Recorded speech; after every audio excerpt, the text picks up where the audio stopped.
सबसे पहले तो मैं आपसे क्षमा चाहूँगा थोड़ी देरी से आने के लिए। हमारे बीच में हमारे कैबिनेट मंत्री माननीय गंगूबाई जी उपस्थित हैं। उनके साथ मुख्य वक्ता के रूप में हमारे वरिष्ठ भाजपा नेता अशोक गुर्जर जी, मंच पर ही दिनेश चोपड़ा जी, पूर्व विधायक रामचंद्र जी, पूर्व चेयरमैन सतवीर वर्मा जी, जनता पार्टी पूरे देश भर में ये दिवस मना रही है। ये वो दिन है जिस दिन कांग्रेस ने लोकतंत्र को तार-तार कर दिया था। इतने ही कहते हुए मैं अब निवेदन करूंगा हमारे माननीय मंत्री से कि वो आपसे रूबरू हों। माननीय रणजीत गंगवा जी। नमस्कार। अभी जैसे हमारे अध्यक्ष जी ने बताया कि 25 जून 1975 को उस समय की कांग्रेस सरकार ने किस तरीके से संविधान की हत्या करने का काम किया, देश के अंदर इमरजेंसी लगाने का काम किया। और इमरजेंसी कोई उस समय युद्ध के हालात या कोई विद्रोह नहीं था, केवल और केवल अपनी कुर्सी बचाने के लिए तत्कालीन प्रधानमंत्री श्रीमती इंदिरा गांधी ने देश के अंदर अचानक से इमरजेंसी की घोषणा करने का काम किया।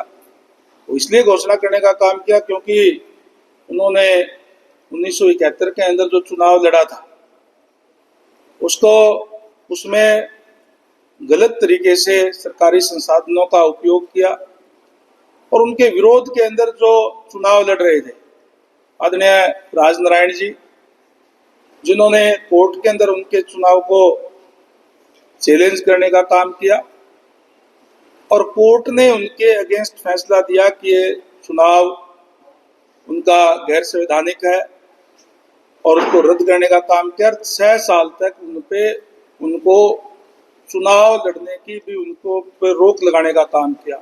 किस तरीके से अपनी कुर्सी बचाई जाए, केवल कुर्सी बचाने के लिए उन्होंने देश के अंदर इमरजेंसी लागू करके जो देश के जो नेता थे, जो देश में जो राष्ट्र प्रथम रखने वाले जो लोग थे, जिन्होंने इस बात का विरोध करने का काम किया, उन सबको जेल में डालने का काम जो है उस समय की सरकार ने किया।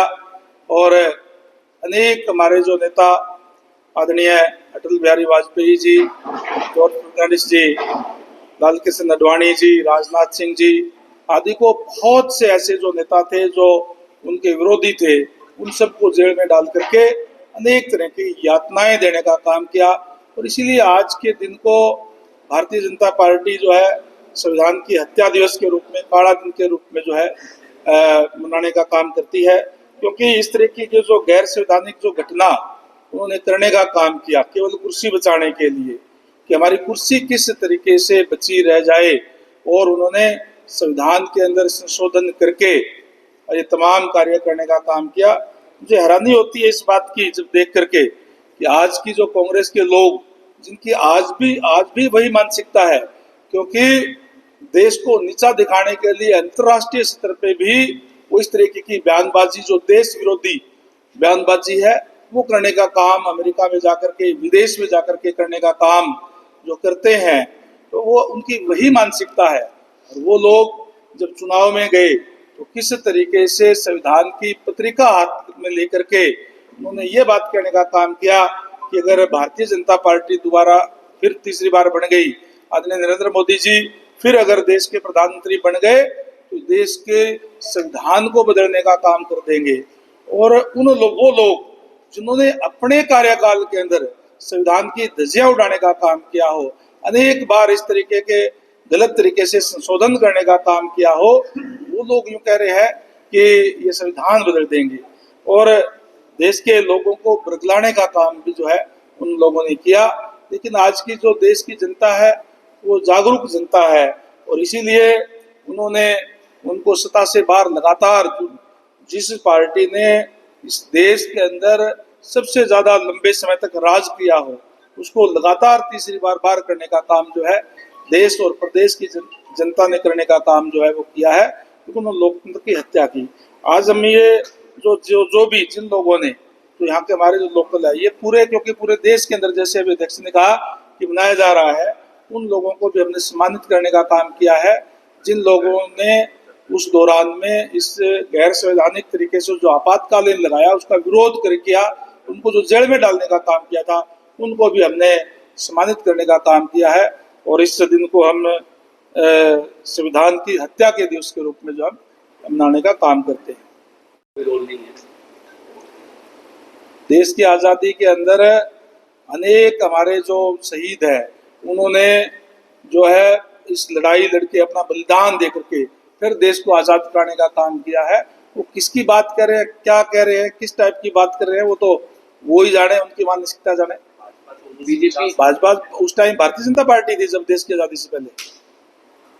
भारतीय जनता पार्टी तो देश की आज़ादी के बाद ही जो बनी है, जो जिस तरीके से इन लोगों ने जो गलत तरीके से इस संविधान के साथ छेड़छाड़ करने का काम किया, इसलिए उसके विरोध के अंदर जो देश को राष्ट्र प्रथम करने वाले लोगों ने जो भारतीय जनता पार्टी का गठन करने का काम किया।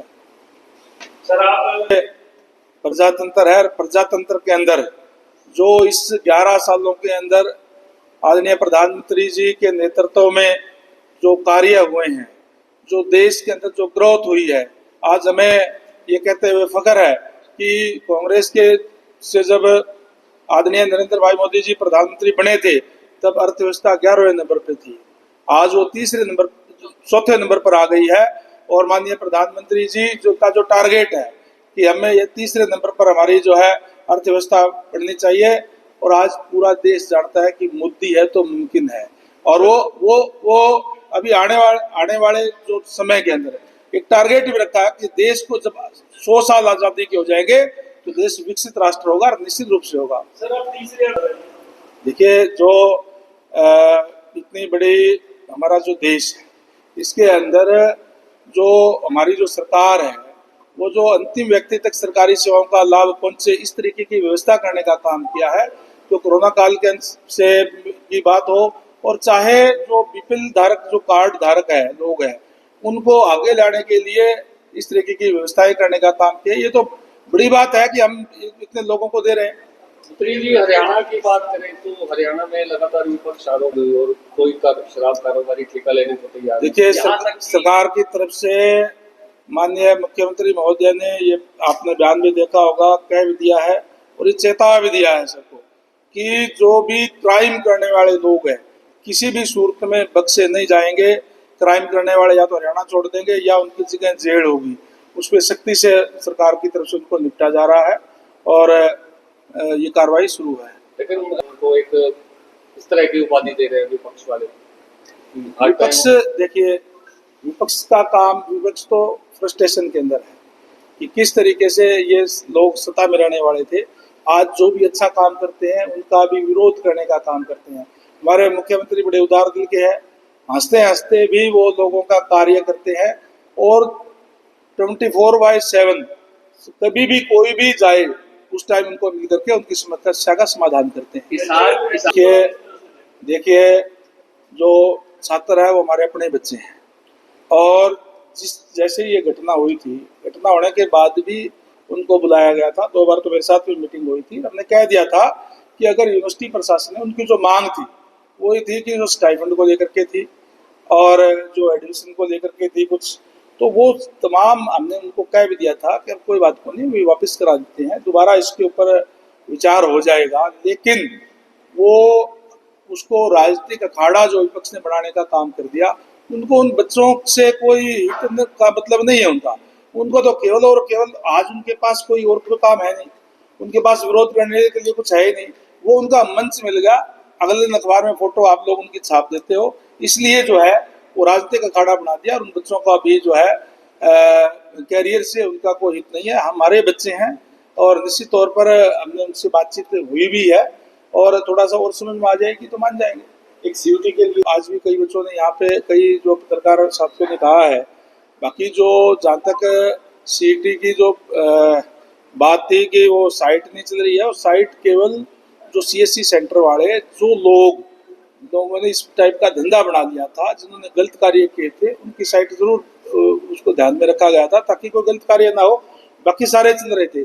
फिर भी अगर कोई ऐसी बात आएगी तो माननीय मुख्यमंत्री महोदय से बात करेंगे इसके बारे में। साथियां हर जगह आप जो है घूमते हैं, आप अगर जाएंगे यहाँ से तो कोई भी जिला ऐसा है जो हाईवे से ना जुड़ा हुआ हो? कोई भी जिला हरियाणा का सारे के सारे हाईवे से जुड़े हुए हैं। आज हम मिलते हैं उनको वहीं मिले। आज हम सारी की सारी फसलें जो हैं, हरियाणा ऐसा प्रदेश है कि जो भी फसल यहाँ किसान बोता है सारी की सारी एमएसपी पे खरीद करने वाला पहला जो है राज्य है। उनको ये बात तो दिखाई देती थी। उनको दिशा निर्देश दे दिए गए हैं कि किसी प्रकार की कोई दिक्कत परेशानी ना हो और पानी निकासी का भी और भी सारा साफ सफाई करके और प्रबंध करें।